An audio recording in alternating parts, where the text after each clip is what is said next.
Bilbo was like, "It's it for me." "Oh, very well," said Thorin. "Long ago in my grandfather Thor's time, our family was driven out of the far north, and he came back with all the wealth and the tools to this mountain on the map. It had been discovered by my ancestor, Thrain the Old, but now they mined and tunneled, and they made huger halls and greater workshops. In addition, I believe they found a good deal of gold and great many jewels. Anyway, they grew immensely rich and famous, and my grandfather was king on the mountain again, and treated with great reverence by mortal men who lived to the south. And they were gradually spreading up the running river as far as the valley overshadowed by the mountain. They built their merry town of Dale there in those days. Kings used to send for our smiths and reward even the least skilled most richly. Fathers would beg us to take their sons as apprentices and pay us handsomely, especially in food supplies, which we never bothered to grow or find for ourselves. Altogether, those were good days for us, and the poorest of us had money to spend and to lend, and leisure to make beautiful things, and just for the fun of it, and not to speak of the most marvelous magical toys, like of which is not to be found in the world nowadays.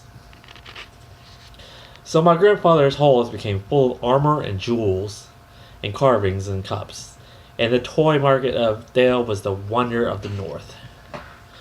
Undoubtedly, that was what brought the dragon. Dragons steal gold and jewels, from men and elves and dwarves. Wherever they can find it, and they guard their plunder as long as they live, which is practically forever, unless they are killed. And they never enjoy a brass ring of it. Indeed, they hardly know a good bit of work from bad, though they usually have a good notion of the current market value, and they can never make a thing for themselves, and not even mend a loose scale of their armor. There were lots of dragons in the north in those days, and gold was probably getting scarce up there, with dwarves flying south or getting killed, and all the general waste and destruction that dragons make going from bad to worse. There was a most especially greedy and strong, wicked worm called Smaug. One day he flew up into the air and came south. The first we heard of it was a noise like a hurricane coming from the north, and the pine trees of the mountain creaking and cracking in the wind. Some of the dwarves happened to be outside. I was one, luckily, a fine adventurous lad in those days, always wandering about, and it saved my life that day. Well, from a good way off, we saw the dragon settle on our mountain in a spout of flame. And he came down the slopes, and when we reached the woods, they all went up on fire. By that time, all the bells were ringing in the dale, and the warriors were arming. The dwarves rushed out of their great gate, but there was the dragon waiting for them. None escaped that way. The river rushed up in steam, and a fog fell on Dale. And in the fog, the dragon came down on them and destroyed most of their warriors. The usual unhappy story. It was only too common in those days. Then he went back and crept into the front gate and routed all the halls and lanes and tunnels and alleys and cellars and mansions and passages. After that, there were no dwarves left alive inside, and they took all their wealth for themselves. Probably that is the dragon's way. He has piled it all up in a great heap far inside, and he sleeps on it for a bed. Later, he used to crawl out of the great gate and come by night to Dale and carry them away, especially maidens, to eat, until Dale was ruined and all the people were dead and gone. What goes on there now, I don't know for certain, but I don't suppose anyone lives nearer to the mountain than the far edge of the long lake nowadays. The few of us that were well outside sat and wept in hiding and cursed Smaug, and there was there we were unexpectedly joined by my father and grandfather with singed beards. They looked very grim and said very little. When I asked how they got away, they told me to hold my tongue, and said that one day in the proper time I should know. After that we went away, and we have had to earn our livings as best we could, up and down the lands, often sink as low as blacksmithing work or coal mining. But we never forgotten our stolen treasure. And even now, when I will allow we have a good bit laid by and are not so badly off here, Thorn stroked the gold chain around his neck, we still mean to get it back and to bring our curse home to Smog if we can. I have often worried about my father and my grandfather's escape. I see now they must have had a private side door which only they knew about. But apparently they made a map, and I should like to know how Gandalf came a hold of it, and why he did not come to me, the rightful heir. I did not get a hold of it.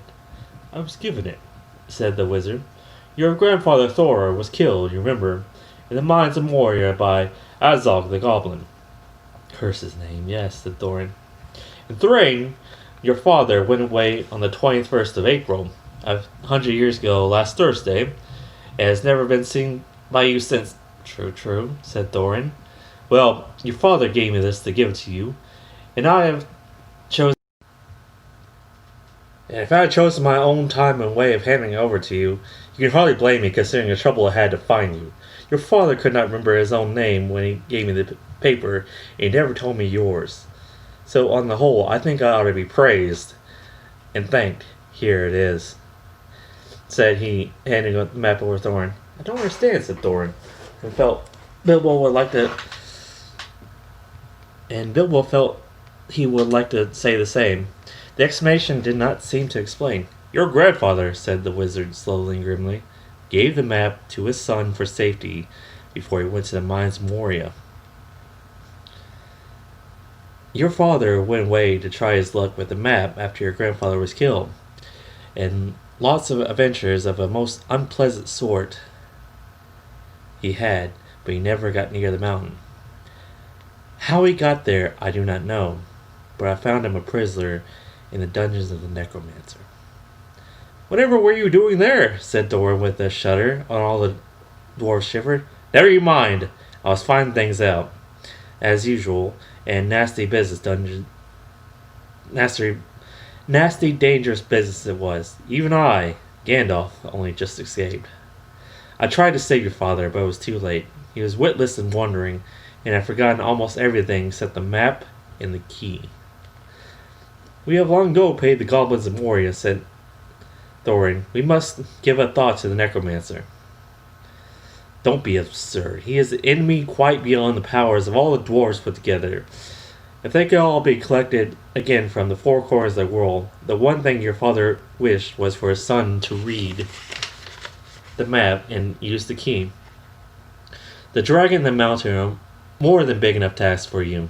Hear, hear, said Bilbo, and accidentally said it out loud. Hear what? They all said, turning suddenly towards him, and he was so flustered that he answered, Hear what I have to say. What's that? They asked. Well, I should say that you ought to go east and have a look around. After all, there's a side door, and dragons sleep sometimes, I suppose. If you sit on the doorstep long enough, I dare say you think of something.